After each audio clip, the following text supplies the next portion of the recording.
Where are you on your journey? Tony Robbins has a theory on time. And in the journeys that we go through, and this is the same with tarot cards, we go through multiple different journeys in our life. And where you happen to be on that journey gives you some insight. And for Tony, he does a simple spring, summer, autumn, and winter. And it works because things are cyclical. They go round and round and round, and we take one journey after another journey after another journey. So where you are on your journey can tell you a great deal. Economically, the United States right now, at the end of July in 2025, is in a winter, which is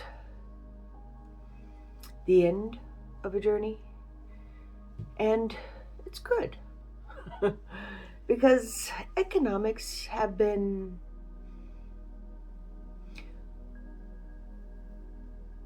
helping to keep up inequality in our country, which allows way too much power to those with excessive economics or no economics and just really good connections that'll give it to them. But things are changing. No matter which side of the aisle you sit, things are changing. And all of us want them to change. And we do have to go through a winter for this to happen. It is one of the ways that you can tell that there is a big change coming. Spring grows something new. And so we have to get through winter for spring to happen. The planets are aligned for revolution. And it doesn't have to be bloody. It can just be effective. And right now, bloody just ain't as effective as it used to be. Good. It would be nice for people to not have to die randomly, needlessly, because somebody else is having a swinging contest, you know? My predilection is that we are coming into a time that is more about the whole, more focused on community and acceptance and equality, and some of the things that are happening now, as vile as they are to remind us that this stuff's got to go.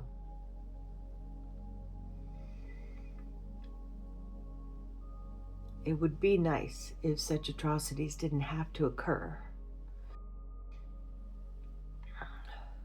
But they do.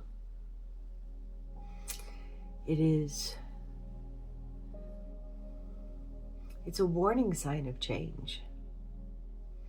Now, when change comes, you can either choose to fight against it or roll with it and figure out what's new and embrace what you don't already know and find the things in it that are there for everyone's benefit. That's not always easy, though, because when the winters happen, it translates to all the peoples. And everyone feels it in a different way. It's like people who are ill finding their diagnosis. I found out recently that I have reactive hypoglycemia. And I'm going to be finding out today when the book gets here how I'm supposed to eat differently to be able to regain more health. And I'm not really looking forward to eating healthier. I eat pretty good, but not in the right order, not in the right direction, not in the right groupings, blah, blah, blah, blah, blah. But it does give me the avenue towards being able to physically actually be healthier, like the change in the world. The stuff going on at the border, just atrocious.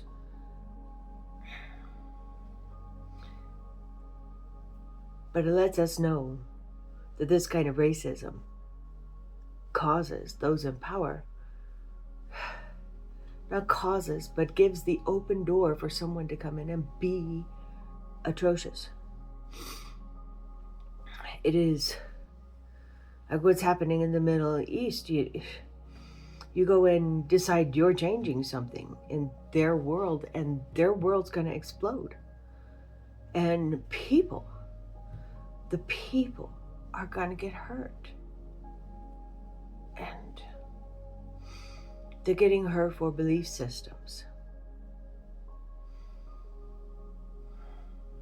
And the belief systems are there because they have been taught generation after generation after generation.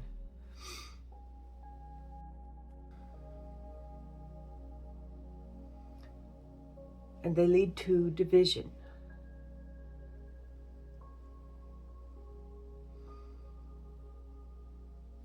One of the things I have found with many religions across the earth is that you're not allowed to have another.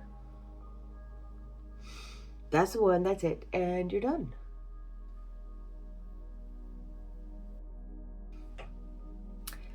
And they also all preach compassion and kindness to people, which can be contradictory if you allow it to be. I'm not against faith or religion at all. I believe that believing is a good thing.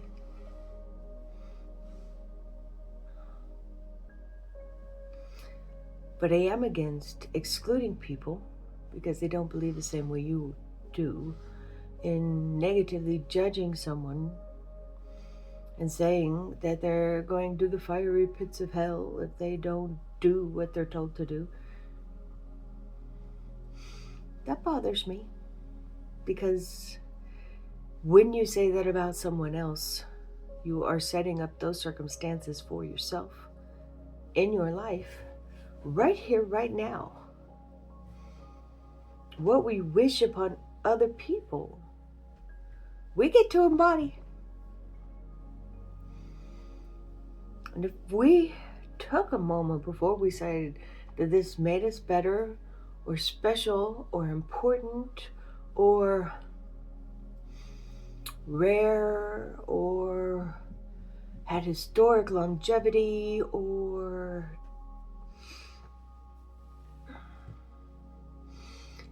and looked around and decided that all people are important people.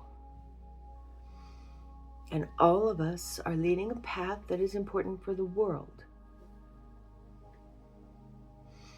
And every person in it and what they are doing, whether you give it a story or not, is important for the world. And that takes us from winter into spring. Take a few minutes, and instead of choosing, I'm just not going to talk to that person,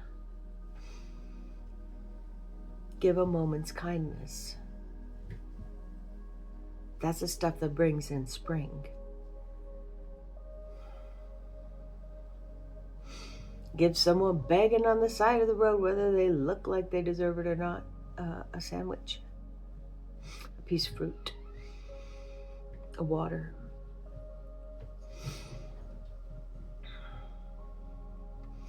show some compassion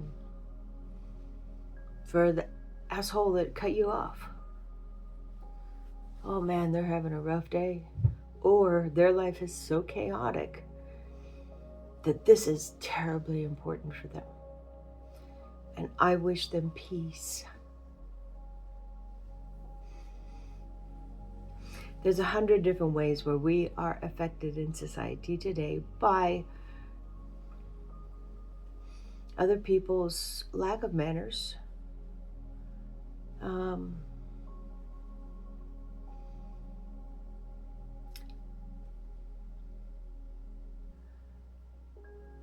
trying to think of a way to say it. It's the speed that things are going on. And it's not just the speed, it's the feeling that I am always behind and having to catch up every moment. There's a good word for that if you think of it.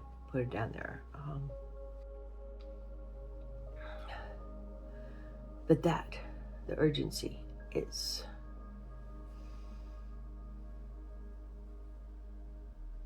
that's rough. The high judgment felt by people in high society.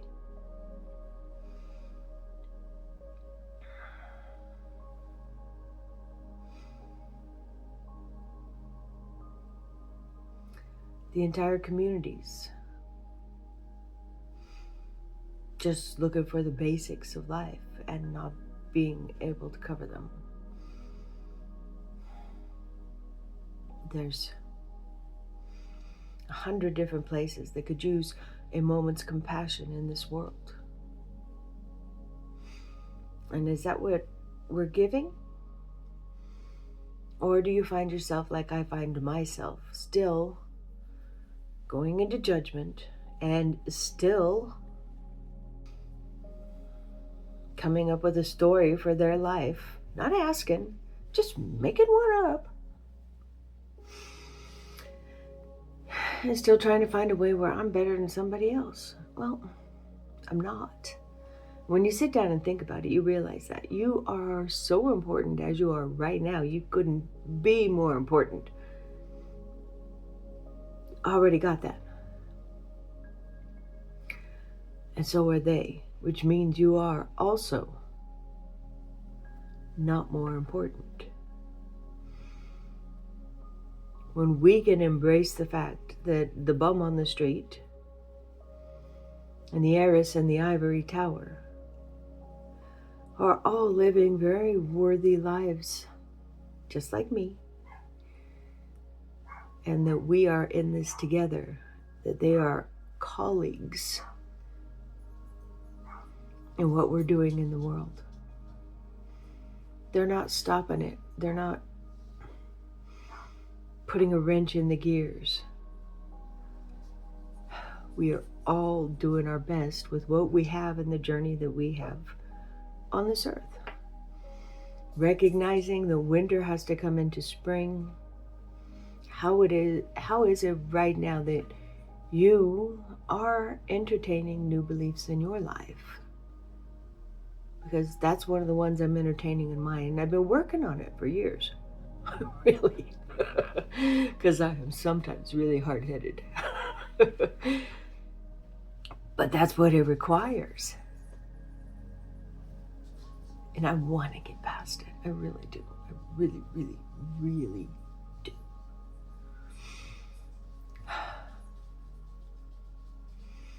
I want to be able to raise my frequency every day. I want to be able to see every person as the beautiful, wonderful contributor that they are.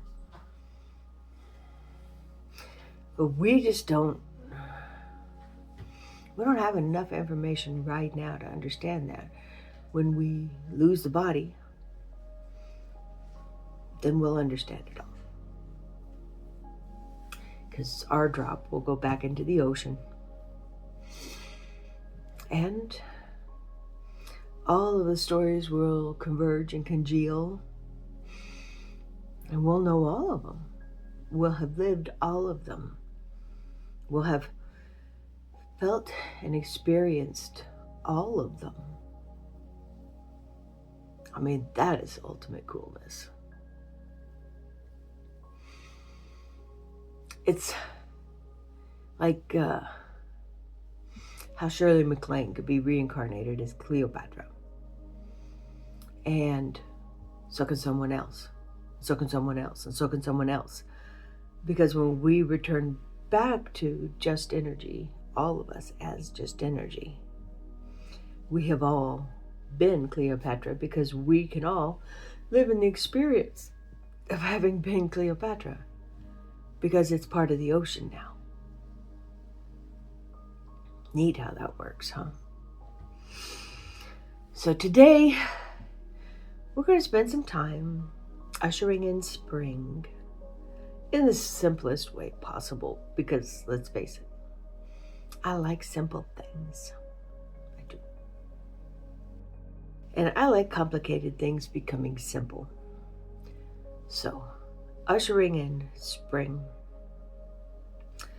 getting our orders, going out on our first journey.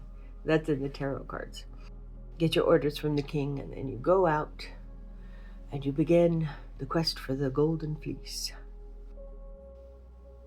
So that's where we are right now. We are, as a world, at the tail end of winter. At least I hope it's the tail end. It seems like it's been here a long time.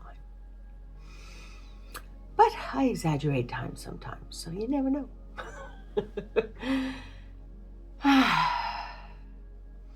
So let's accept the journey. Let's take up the mantle. And let's start going forward. Starting off at the throat chakra. Bring it up. Connect. Download. Feel the love. Bring it down.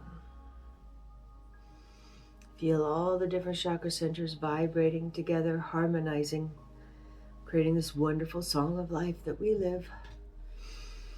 Connect bare feet to earth if at all possible. Feel the energy of the particle bound. Ears over hips. Get a nice good spinal flow. Into the mind palace. Calm the tornado.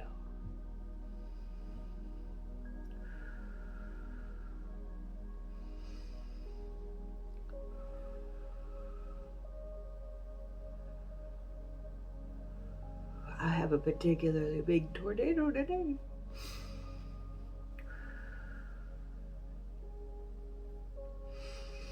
And now,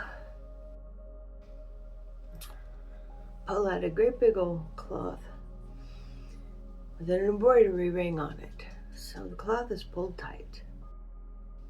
And we are literally going to sew a symbol for kindness.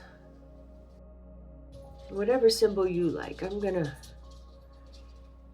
pick a dahlia because they're based in friendship. And to me, friendship is based in us being kind to each other. So I'm going to go in and I'm going to stitch a dahlia. Tie it off. And then I'm going to go in and I'm going to stitch a peace sign. And then I'm going to go and I'm going to stitch money.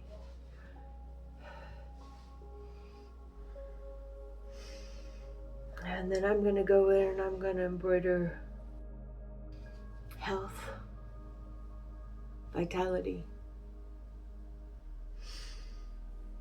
And then I'm going to go in and I'm going to embroider my influence on the world. And exactly what that is in my journey. I'm going to take it, I'm going to take the top ring off. I'm going to take our cloth, let it dissipate into the world. Send some love, send good thoughts, keep an open mind, connect to the ocean. be okay with yourself as you are, just as important as the next guy. Choose what's your path and what's not. And connect to the solidity that we have chosen in this journey. And let's be grateful for all that we have. For the information that allows us a choice.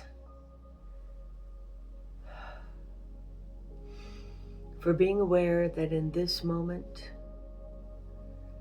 I can start the change to spring by simply sending love into the universe without expecting anything back. Just send love into the universe. Come back. And hopefully, I'll see you in spring. Namaste.